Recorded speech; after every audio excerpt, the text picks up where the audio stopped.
За Монгол улсын 2025 оны төсвийн тухай хууль батлагдсантай холбогдуулан авах зарим арга хэмжээний тухай улсын хурлын тогтоолын төсөл батлагдлаа. Улсын хурлын гишүүдэд талархаж байна.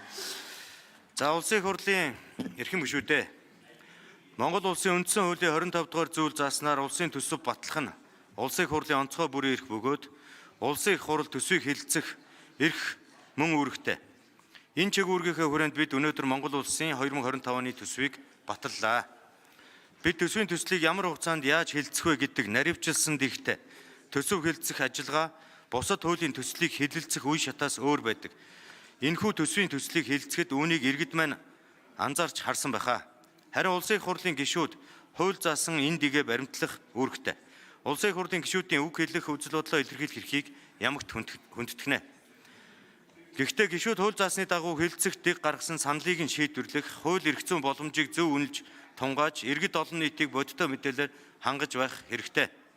Ер нь парламент олон ургалж үзлийн талбар байх ёстой. Үүнийг миний бие тууштай дэмжиж баримталж ажиллана. Парламентын эндэрт санал бодлоо хэлж байгаа улсын хурлын гишүүд болон асуултанд хариулж байгаа сайд мэрэгчлэтнүүд альч бай Монгол улсын үндсэн хуулийг санан сахиж байх үүрэгтэйг хэлье. Үндсэн хуульд хүнийг нас хүйс эрхэлсэн шинэ хуучин ажиллаар нь ялгуурлан гадуурхаж үл болно гэж заасан байдаг. Иймд бид бусадад хүндэтгэлтэй хандах, өөр үзэл бодолд хүлээцтэй байхад хаана анхаарах зүйтэй юм а. Үндсэн хууль зааснаар улсын их хурлын үндсэн зорилт нь ард түмний төлөөлийн дээд байгууллагын хувьд ард түмний засаглах эрхийг хангахад оршдог.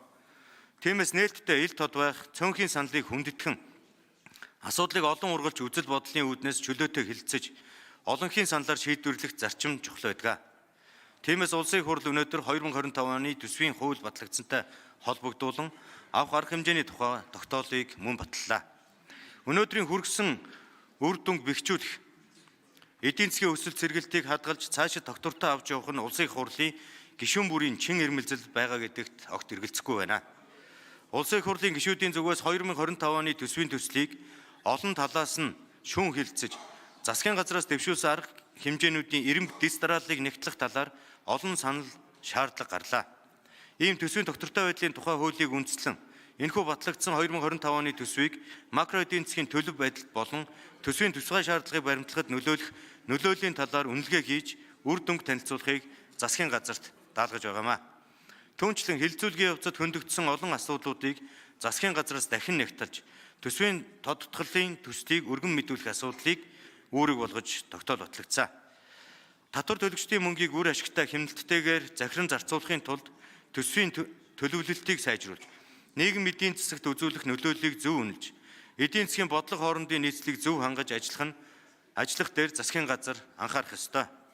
Эдийн засгийн энэ эрчимтэй төлөлтийг зөв зохистой удирдахын тулд засгийн газар, Монгол банк, төрийн бусад байгууллагуудын ажлын уялдаа холбоо зохицуулалт нягт байж үр дүнд хүрнэ. Төсөв хэлэлцэж эхлэхтэй холбоотойгоор үүссэн олон асуудлууд хуулиуд хоорондын нийцлээс шалтгаалж байгааг та бүхэн анзаарч байгаа хаа.